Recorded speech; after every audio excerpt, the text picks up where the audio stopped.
Anoinae, Beko Indu Toyona Sutata.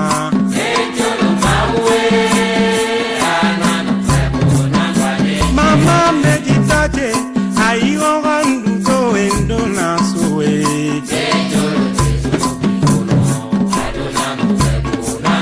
Wizenwa Fayovi, Beko Indu Toyona Sutata.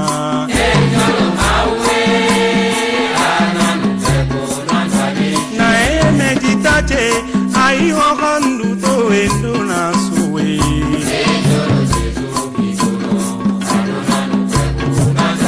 Mama medita, pero endo to na sudada.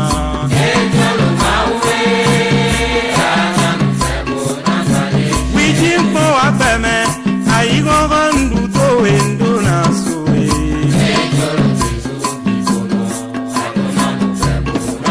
Togo bantia diabo rele.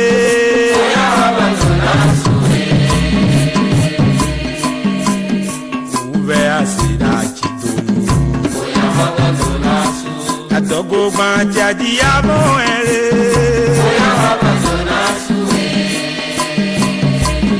Mama, ouve a cidade do Roma doi foi ndonu ele.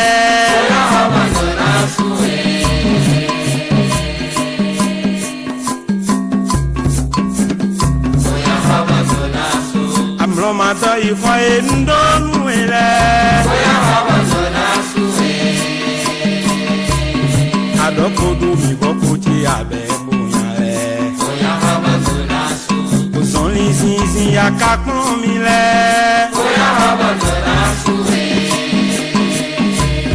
Mama tete adunu mi le. Ozonli zinzin yakakon mi le.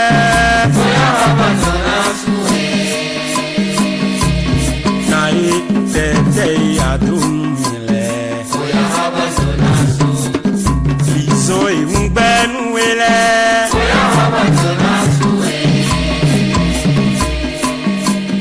Otoli e ungbenu ele.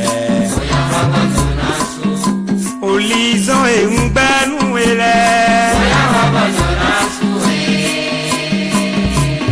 Mama otoli e ungbenu ele. Awo eti adu vidi. Fais ma diena mene ni mon vit dans les vouloirs.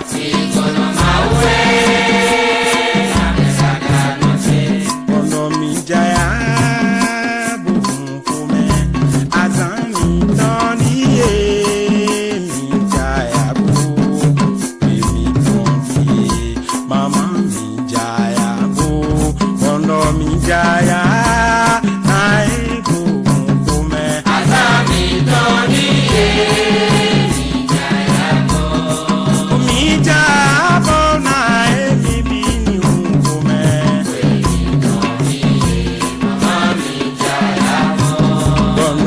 Jaya mi di mi gombo agbere. Azami toni ye mi jaya mo.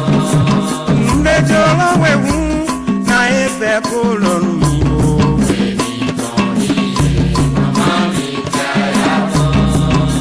Eyin abiyo mi mama nana we do gbewe mu. Azami toni ye mi jaya mo. Ono mi jaya mo.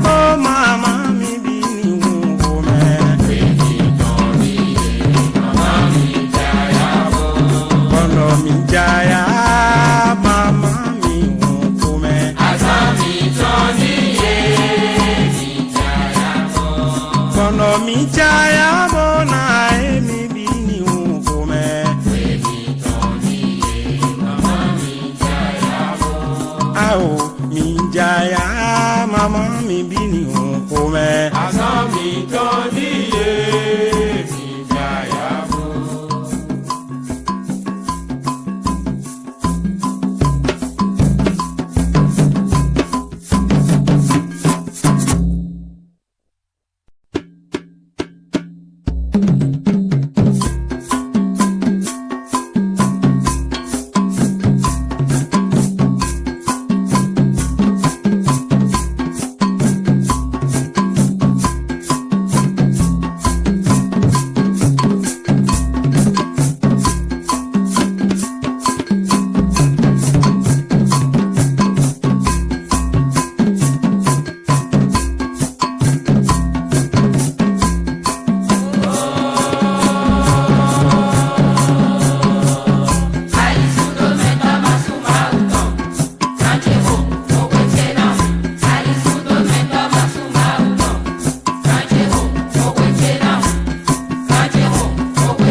ndu towe ana sutata